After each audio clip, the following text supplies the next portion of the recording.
And now, it's time for another Dice Tower review with Tom Vasel. Hey folks, today we're going to be taking a look at 7-Card Zombie. This is from Mind Twister USA. They've made some great games like Pentago in the past. I will say that if you've watched my review of 7-Card Samurai, this is essentially the same game, except the card sizes are different and it's about zombies rather than samurai. It's not really a game about zombies at all. I mean, they're the theme of the game and you're collecting brains as the game progresses, but it's really just a card game, kind of rummy style. Let me show you.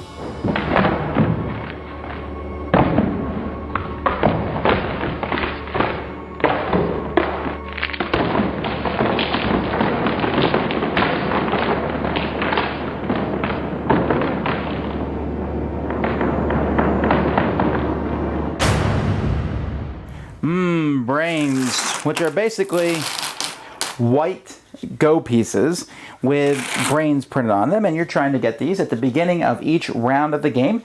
You're going to get 10 of these, and that's one of the ways to get points. At the end of a round, you'll get a point for every brain that you have.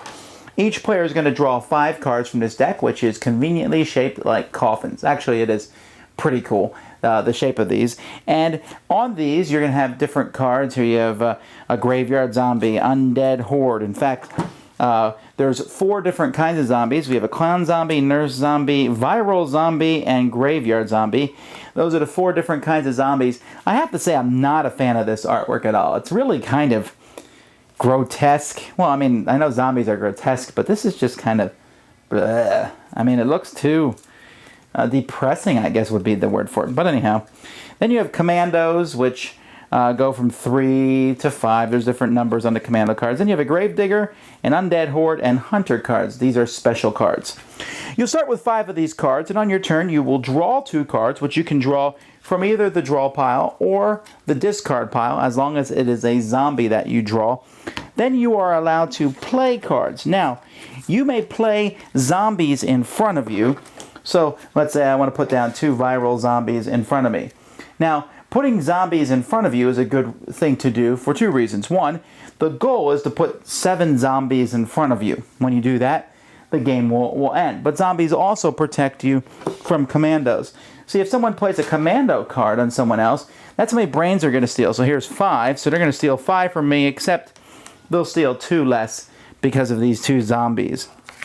Then I can also protect myself with an undead horde, which will protect me from 3 zombies, from 3 numbers on the commandos. Now, you can only play 2 different kind of zombies in front of you.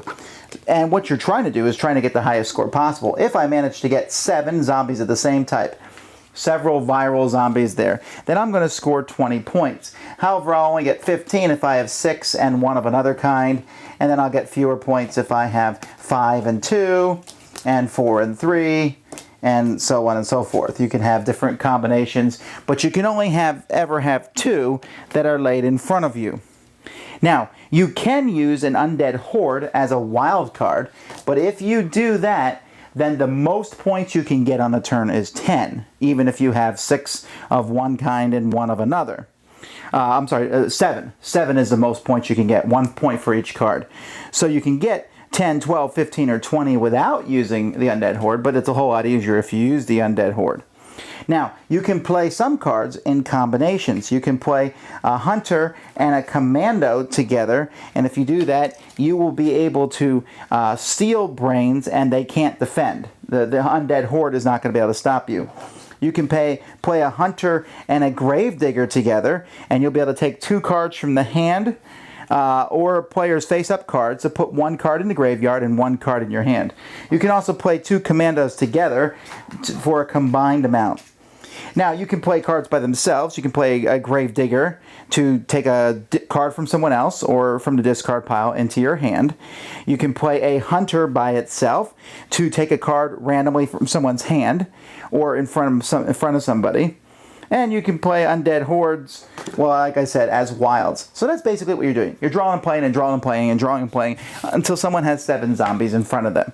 Then the round is over. You will score points for the brains you have. The person who laid down the 7 zombies will score points for whatever their combo was. And you go to the next round. You play 5 rounds, game's over. Not a good game, really. It's really boring.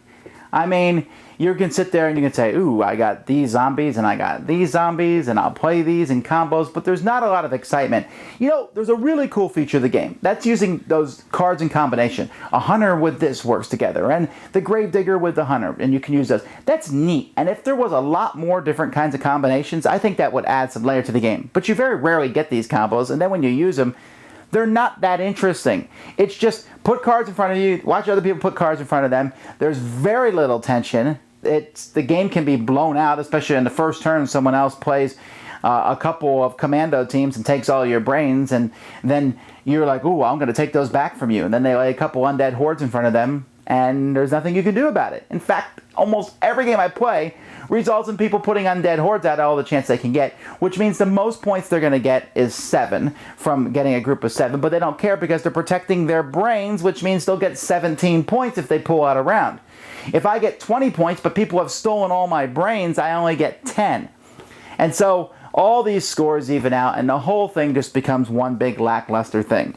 Now, if you watch my reviews, you know I hate the zombie theme as it is. I don't necessarily hate it, but it's getting old and lame and overused and overdone.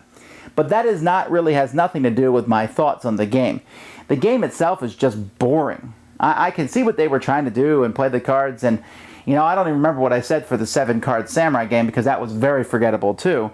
But maybe I had a worse reaction to this one because the awful artwork coupled with that just play some cards, draw some cards, play some cards, draw some cards. I think I would prefer to play Uno over this.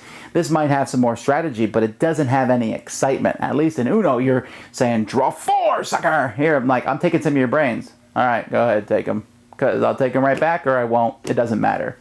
And any game that leaves me feeling like, whatever, I don't think is a game that's worth playing. Thanks so much for watching the Dice Tower videos. Find more great videos and reviews, as well as our top-rated audio podcast at Dicetower.com. You can also find the latest board game news at Dicetowernews.com. I'm Eric Summerer, and you've been watching The Dice Tower. The Dice Tower is sponsored by Fun Again Games, the world's best game source. Fun Again Games has over 5,000 games available. Check them out at funagain.com. Shut the door!